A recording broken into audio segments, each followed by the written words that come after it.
کے اندر، ہمارے معاشرے کے اندر، ہماری سوسائٹی کے اندر اگر برائیاں پھیل رہی ہیں، اگر برائیاں پنپ رہی ہیں، تو اس کے اول ذمہ دار ہم اور آپ خود ہیں، کیونکہ سماج ہم سے اور آپ سے بنتا ہے۔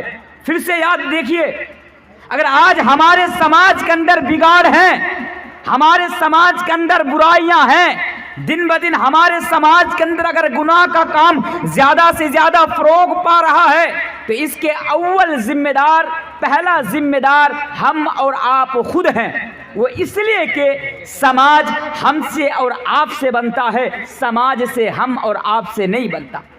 سماج، معاشرہ ہم سے اور آپ سے بنتا ہے، معاشرہ سے ہم اور آپ نہیں بنتے میرے بھائیوں۔ اس لیے اگر سماج کے اندر سے برائی کو ختم کرنا چاہتے ہیں، سماج کے اندر سے غلط کاموں کو ملیہ میٹ کرنا چاہتے ہیں، تو اس کے لیے ضروری ہے کہ سب سے پہلے ہم خود کی اصلاح کریں، سب سے پہلے ہم خود کی اصلاح کریں، خود کے اندر تبدیلی لائیں، خود کے اندر چینجنگ لائیں، خود کے اندر بدلاؤ لائیں۔ یقیناً اگر آپ خود کے اندر بدلاؤ لائیں گے، خود کے اندر تبدیلی لائیں گے، چینجنگ لائیں گے، تو ہمارے سماج کے اندر بھی بدلاؤ آئے گا، ہمارے سماج کے اندر بھی چینجنگ آئے گی، اور ہمارے سماج کے اندر بھی تبدیلی آئیں گی۔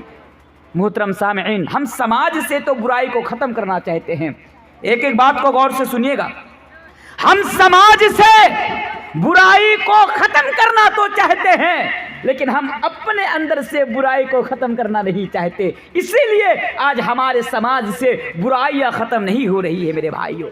اس کے اول ذمہ دار ہم اور آپ خود ہیں، کیونکہ اللہ تبارک و تعالی قرآن کریم کے اندر ارشاد فرماتا ہے، ظہر الفساد فی البر والبحر بما کسبت ایدی الناس۔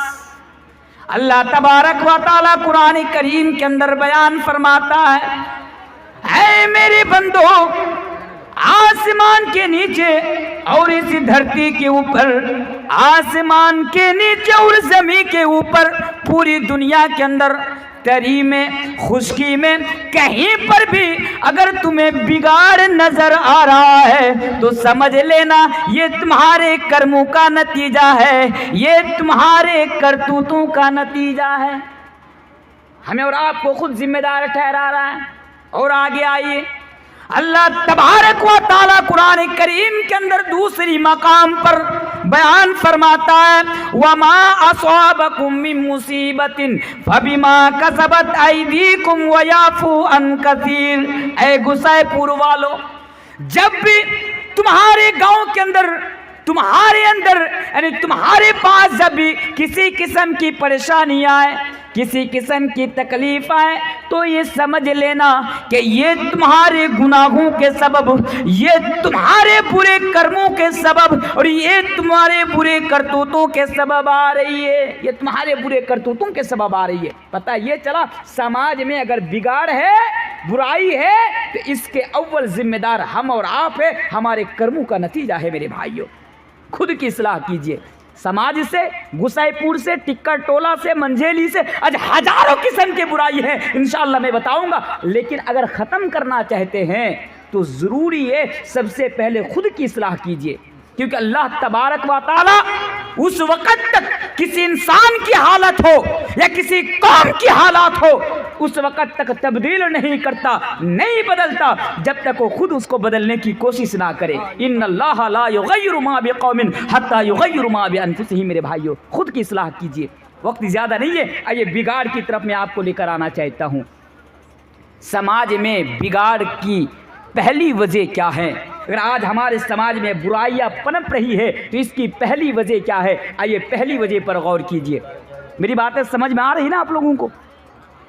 جی، اس کی پہلی وجہ یہ ہے کہ آج ہم میں اور جانوروں میں کوئی فرق نہیں ہے۔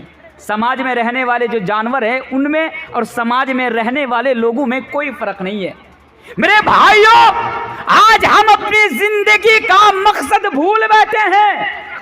آج ایک جانور ماں کے پیٹ سے پیدا ہوا، ماں کے پیٹ سے پیدا ہونے کے بعد دودھ پیا، بڑا ہوا، پھر اپنے جوڑے سے مل لیا، پھر مر گیا۔ آج انسان ایسا ہے، بالکل ایسا ہے۔ سماج میں دیکھیے، بچہ پیدا ہوا ماں کے پیٹ سے، کھیلا کودا، بڑا ہوا، کمانے کا لائق ہوا، کمانے کے لیے دلی، ممبئی، کشمیر چلا گیا، پھر شادی کی عمر ہوئی، شادی ہو گئی، نکاح ہو گیا، گھر میں آیا، اسی طرح کرتے کرتے اس کی بھی موت ہو گئی، وہ بھی مر گیا، سماج سے چلا گیا۔ تو آج ایک جانور میں اور انسان میں ہمارے سماج میں کوئی فرق نہیں نظر نہیں آ رہا ہے، لیکن فرق تو ہے، کیونکہ اللہ تبارک و تعالیٰ نے انسان کو اس لیے بھیجا، تم کو صرف اپنے مقصد کے لیے نہیں بھیجا کہ کھاؤ پیو بس ختم، مر جاؤ، شادی ودی کرو، بچہ پیدا کرو بس ختم، نہیں۔ اللہ تبارک و تعالیٰ نے کیوں پیدا کیا؟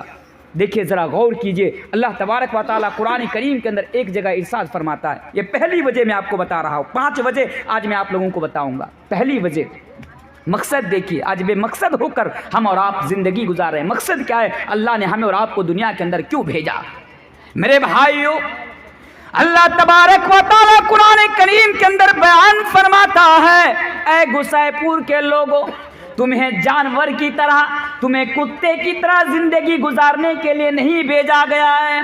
وَمَا خَلَقْتُ الْجِنَّ وَالْإِنسَ إِلَّا لِيَعْبُدُونِ۔ اے لوگو، اللہ بتاتا ہے، تمہیں اپنا مقصد یاد دلاتا ہے، اور اللہ خود اپنا مقصد ظاہر کرتا ہے۔ اے لوگو، وَمَا خَلَقْتُ الْجِنَّ وَالْإِنسَ إِلَّا لِيَعْبُدُونِ۔ اے میرے بندو، میں نے تو تمہیں دنیا کے اندر اس لیے بھیجا، اے میرے بندو، میں نے تو تمہیں ان انسانوں کو اور جناتوں کو صرف اس لیے پیدا کیا، لیعبدون، تاکہ تم میری عبادت کرو، میری پرستش کرو، میرے حکم کو بجا لاؤ۔ اسی طرح اللہ تبارک و تعالیٰ قرآن کریم کے اندر دوسری جگہ پر ارشاد فرماتا ہے، الذی خلق الموت والحیات لیبلوکم ایکم احسن عملا۔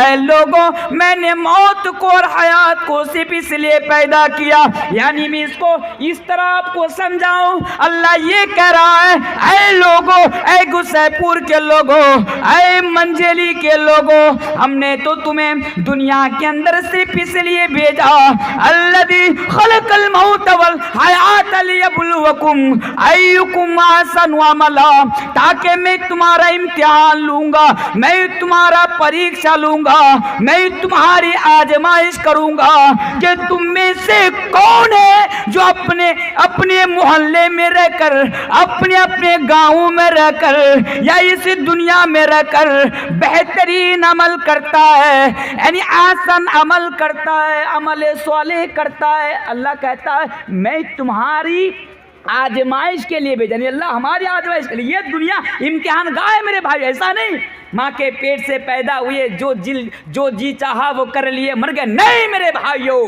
اللہ نے آپ کی آزمائش کے لیے، آپ کے امتحان کے لیے اس دنیا کے اندر بھیجا ہے۔ اللہ آپ کو جانچے گا، اللہ آپ کو پرکھے گا کہ تم میں سے کون ہے جو عمل صالح کرتا ہے، تم میں سے کون ہے جو شریعت کو مد نظر رکھتے ہوئے زندگی گزارتا ہے، جو قرآن اور حدیث کو مد نظر رکھتے ہوئے زندگی گزارتا ہے میرے بھائیو۔ اس لیے ہمیں بھیجا گیا، لیکن آج ہم بھول گئے۔ یاد کر لیجئے کیوں بھیجا گیا؟ اللہ کی عبادت کرنے کے لیے ہمیں اور آپ کو بھیجا گیا، یہ پہلی وجہ۔ دوسری وجہ پر ذرا غور کیجئے، آج ہمارے سماج میں بگاڑ کے دوسری وجہ کیا؟ دوسری وجہ، اس کو بہت غور سے سنیے گا میرے بھائیو۔ دوسری وجہ ہے دنیا پرستی۔ اگر آج ہمارے سماج میں برائیاں پنپ رہی ہیں، بگاڑ پیدا ہو رہا ہے، تو اس کی ایک وجہ ہے دنیا پرستی۔ دنیا پرستی کیا ہے؟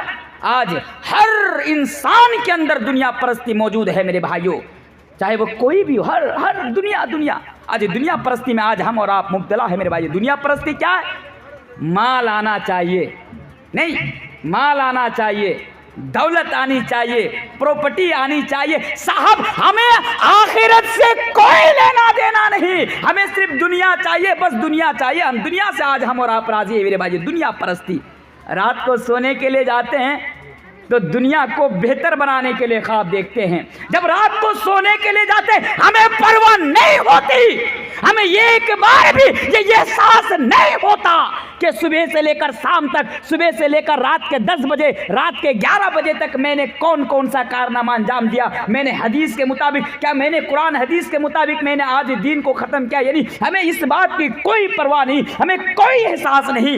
رات کو بھی جب سونے جاتے ہیں تو سوئے سوئے خواب دیکھتے ہیں میں دنیا کو کیسے بہتر بناؤں، فلاں ایسا گھر بنا رہے ہیں میں کیسے گھر بناؤں، فلاں 4 بیگھہ 5 بیگھہ 7 بیگھہ زمین خرید رہا میں کیسے زمین خریدوں۔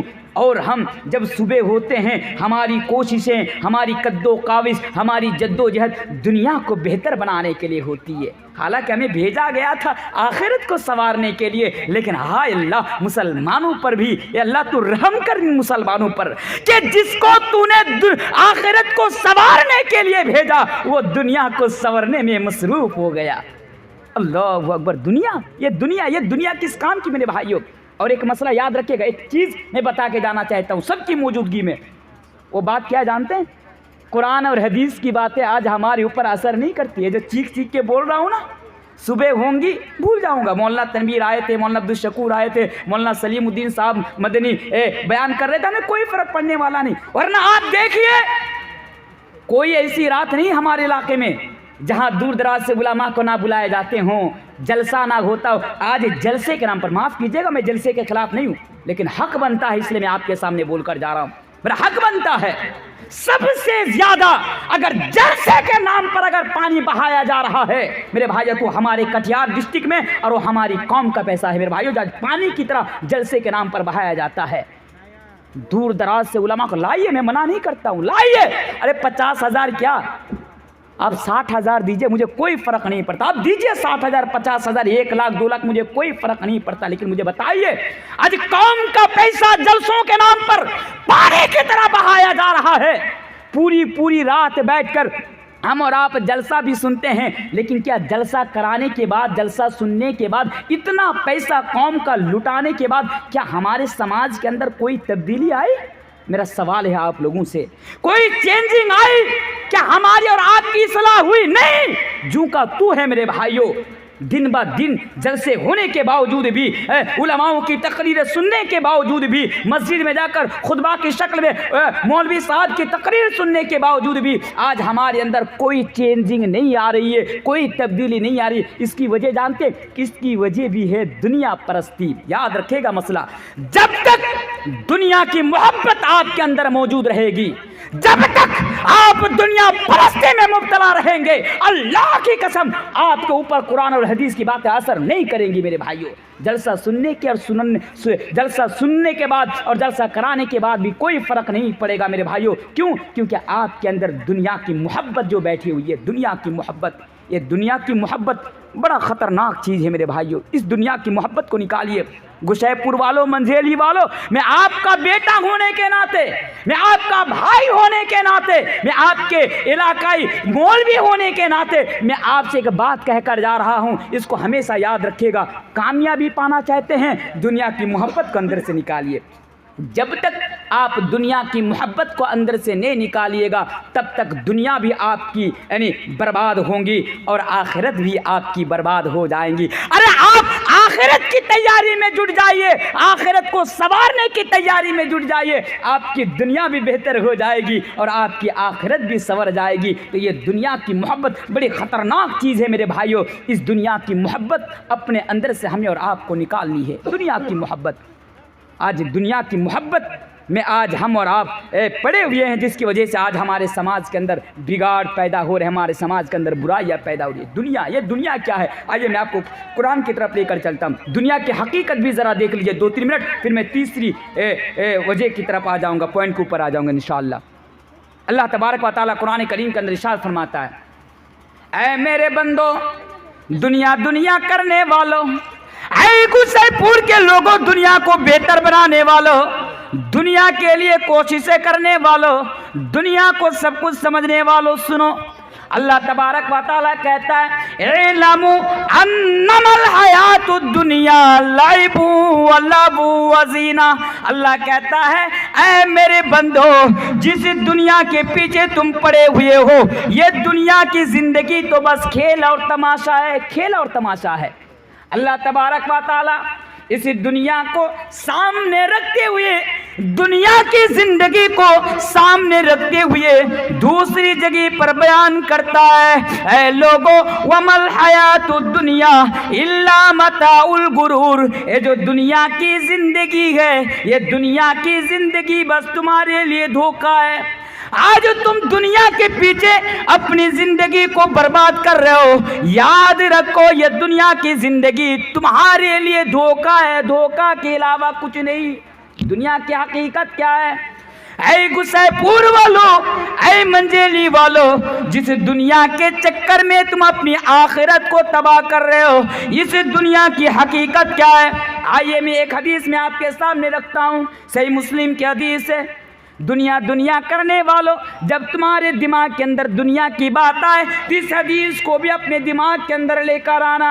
صحیح مسلم کی حدیث ہے، اللہ کے پیارے رسول جناب محمد رسول اللہ صلی اللہ علیہ وسلم راستے سے جا رہے ہیں، نبی کے ساتھ چند صحابہ بھی موجود ہیں۔ حدیث سنیے، دنیا و دنیا کرنے والوں سنو، نبی جا رہے ہیں، نبی کے ساتھ چند صحابہ بھی موجود ہے، کیا دیکھ رہے ہیں کہ راستے کے کنارے میں، صحیح مسلم کی حدیث ہے کہ راستے کے کنارے میں ایک بکری کا بچہ مرا ہوا پڑا ہوا ہے، ایک مردہ بکری کا بچہ راستے کے کنارے میں پڑا ہوا ہے۔